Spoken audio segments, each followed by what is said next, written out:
আসসালামু আলাইকুম। দুপুর 12:10 বাংলাদেশ বেতার রংপুর। স্থানীয় খবরে আমন্ত্রণ জানাচ্ছি তৌহিদা ইসলাম। ত্রয়োদশ জাতীয় সংসদ নির্বাচনের প্রার্থীদের দাখিলকৃত মনোনয়নপত্র যাচাই বাছাই শেষ হচ্ছে আজ। গত 29শে ডিসেম্বর মনোনয়নপত্র দাখিলের সময় শেষ হওয়ার পরের দিন থেকে শুরু হয় এই যাচাই বাছাই কার্যক্রম। যাচাই বাছাইয়ে কারো প্রার্থিতা বৈধ না হলে আপিল করার সুযোগ থাকবে আগামী 9 জানুয়ারি পর্যন্ত। এদিকে গতকাল রংপুরের 6টি সংসদীয় আসনে প্রার্থীদের দাখিল করা মনোনয়নপত্র যাচাই বাছাই সম্পন্ন হয়েছে। এতে জেলার 6টি আসনে দাখিলকৃত 56 জন প্রার্থীর মধ্যে মোট 12 জনের ত্রুটিপূর্ণ মনোনয়নপত্র বাতিল করা হয়েছে। যাচাই বাছাইয়ে বৈধ প্রার্থী হন 44 জন। জেলা প্রশাসক ও জেলা রিটার্নিং কর্মকর্তা মোহাম্মদ এনামুল আহসান এ তথ্য নিশ্চিত করেছেন। এছাড়া লালমনিরহাটের 3টি আসনের দাখিলকৃত মনোনয়নপত্র গতকাল জেলা কালেক্টরেট সম্মেলন কক্ষে জেলা প্রশাসক এইচ.এম. রকিব হায়দারের সভাপতিত্বে যাচাই বাছাই করা হয়। দাখিলকৃত 27 জন প্রার্থীর মনোনয়নপত্র যাচাই বাছাই শেষে 21 জন প্রার্থীর মনোনয়নপত্র বৈধ ঘোষণা করা হয়েছে। অন্যদিকে গাইবান্ধা জেলার 5টি এবং জয়পুরহাট জেলার 2টি আসনের মনোনয়নপত্র যাচাই বাছাই কার্যক্রম গতকাল শেষ হয়েছে।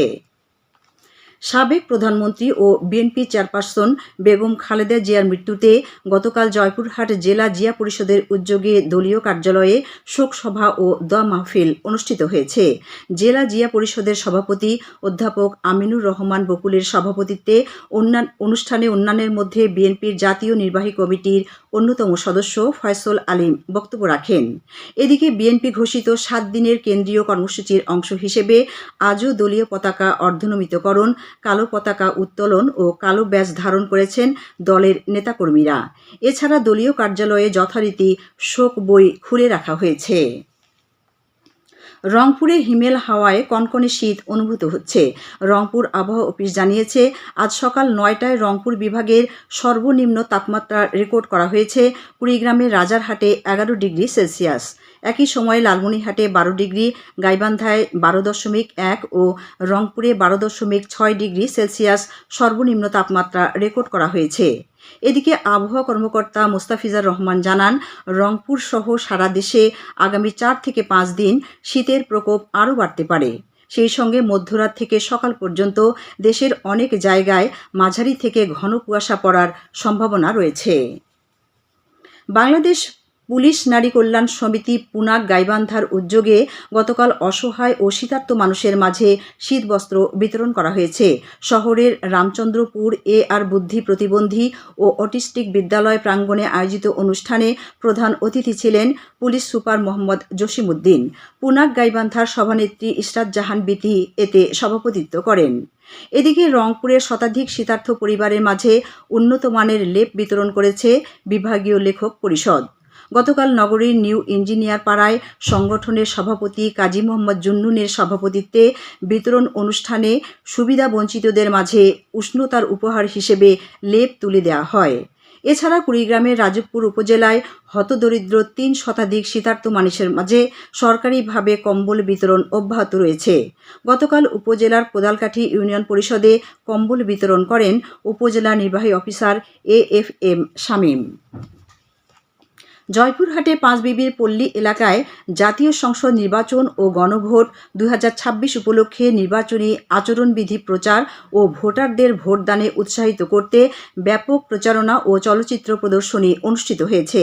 গতকাল উপজেলার আউলাই ইউনিয়নের বিভিন্ন গ্রাম, গুরুত্বপূর্ণ সড়ক, মোড় ও বাজারে রাত পর্যন্ত জেলা তথ্য অফিসের উদ্যোগে এ প্রচারণা ও চলচ্চিত্র প্রদর্শনীর আয়োজন করা হয়। এ সময় অন্যান্যের মধ্যে জেলা তথ্য কর্মকর্তা ইব্রাহিম মোল্লা সুমন বক্তব্য রাখেন। খেলার খবর। 13তম রংপুর বিভাগীয় বার্ষিক ক্রীড়া প্রতিযোগিতা 2026-এ সর্বোচ্চ পদক অর্জন করে চ্যাম্পিয়ন হওয়ার গৌরব অর্জন করেছে কুড়িগ্রাম জেলা। রংপুর বিভাগের 8 জেলার সরকারি কর্মকর্তা কর্মচারী ও তাদের সন্তানদের অংশগ্রহণে গতকাল দিনাজপুরে অনুষ্ঠিত প্রতিযোগিতার মোট 30টি ইভেন্টের মধ্যে 11টি ইভেন্টে প্রথম স্থান অর্জন করে কুড়িগ্রাম জেলা দল। এছাড়াও 5টি ইভেন্টে দ্বিতীয় স্থান এবং 4টি ইভেন্টে তৃতীয় স্থান অধিকার সহ মোট 20টি পদক লাভ করে কুড়িগ্রাম জেলার প্রতিযোগিতা শেষে প্রধান অতিথি হিসেবে বিজয়ীদের মাঝে পুরস্কার বিতরণ করেন জনপ্রশাসন মন্ত্রণালয়ের সিনিয়র সচিব মোহাম্মদ এহসানুল হক। রংপুর বিভাগীয় কমিশনার মোহাম্মদ শহীদুল ইসলাম এতে সভাপতিত্ব করেন। সবশেষে আবহাওয়া। আজ সন্ধ্যে ৬টা পর্যন্ত পূর্বাভাসে বলা হয়েছে, দেশের নদী অববাহিকায় হালকা থেকে মাঝারি ধরনের কুয়াশার কারণে সকাল 10টা থেকে পরবর্তী 2 থেকে 4 ঘন্টা দৃষ্টিসীমা 500 মিটার অথবা আরও কম হতে পারে। এসব এলাকার নৌযানসমূহকে সাবধানে চলাচল করতে বলা হয়েছে, তবে কোনো সংকেত দেখাতে হবে না। খবর শেষ হলো। আমাদের পরবর্তী স্থানীয় খবর প্রচারিত হবে বেলা 2:05 মিনিটে।